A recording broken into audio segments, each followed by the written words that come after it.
क्या आप इमेजिन कर सकते हैं कि धरती जिस पर हम सभी इंसानों ने जन्म लिया हो, जहाँ पेड़ हैं, पहाड़ हैं, नदियाँ हैं, जहाँ पर इंसान हैं, जानवर और अनेक जीव निवास करते हैं। यही धरती आज से 400 करोड़ वर्ष पहले एक आग का गोला हुआ करती थी, एक ऐसा आग का गोला जहाँ पर जिंदगी का नाम निशान तक नहीं था।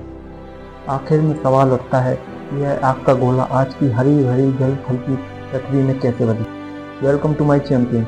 आज हम बात करने वाले हैं पृथ्वी का जन्म। आज से लगभग 4.6 अरब साल पहले पूरे अंतरिक्ष में ना तो सूरज था, न ग्रह, न पृथ्वी। यदि था तो पूरे अंतरिक्ष में सिर्फ एक विशाल सा गैस और एक धूल का बादल, जिसे हम सोलर नेबुला कहते हैं। सोलर नेबुला एक ऐसा धूल का बादल है जिसमें हीलियम, हाइड्रोजन और कुछ भारी तत्व फैले हुए थे। यह बादल लाखों किलोमीटर दूरी तक फैला हुआ था, लेकिन धीरे धीरे गुरुत्वाकर्षण के कारण सिकुड़ने लगा। जैसे जैसे यह गैस और धूल सिकुड़ती गई, इसका केंद्र हिस्सा काफ़ी घना और काफ़ी गर्म होता गया। और फिर एक ऐसा समय आया कि जहाँ तापमान इतना बढ़ गया कि वहाँ पर एक न्यूक्लियर फ्यूजन शुरू हो गया, और इसी न्यूक्लियर फ्यूजन के कारण हमारे सूर्य का निर्माण होता है। सूर्य का निर्माण हाइड्रोजन से हुआ, जो जलकर हीलियम में बदलने लगी और भारी मात्रा में ऊर्जा पैदा करने लगी। आज भी सूरज हर सेकंड में करोड़ों न्यूक्लियर बम जितनी ऊर्जा पैदा करता है। सूरज के बनने के बाद उनके चारों ओर बची हुई धूल और गैस एक डिस्क के रूप में घूमने लगती है, और इसी डिस्क के कारण बनते हैं बुध, शुक्र, पृथ्वी और अन्य ग्रह। छोटे छोटे धूल के कण टकराते रहे, एक दूसरे से जुड़ते रहे, और यही छोटे छोटे कण एक बड़े टुकड़ों में बदल गए, और फिर हजारों लाखों वर्षों बाद यही बड़े टुकड़े एक ग्रह में बदल गए। और फिर इसी प्रक्रिया को हम कहते हैं एक्रीशन। और इसी एक्रीशन प्रक्रिया के चलते हमारी पृथ्वी का जन्म होता है।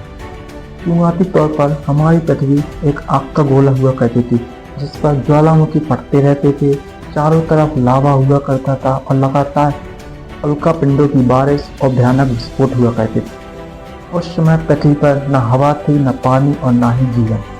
पृथ्वी पूरी तरह एक आग का गोला थी और अंदर से पूरी तरह पिघली हुई। सवाल ये है कि हमारी पृथ्वी ठंडी कैसे हुई। धीरे धीरे लाखों सालों बाद पृथ्वी का लोहा नीचे बैठता गया, जिससे पृथ्वी का एक बनता है कोर, और पृथ्वी ठंडी होती गई। और फिर ऊपरी सतह पर बनते हैं मेंटल और क्रस्ट।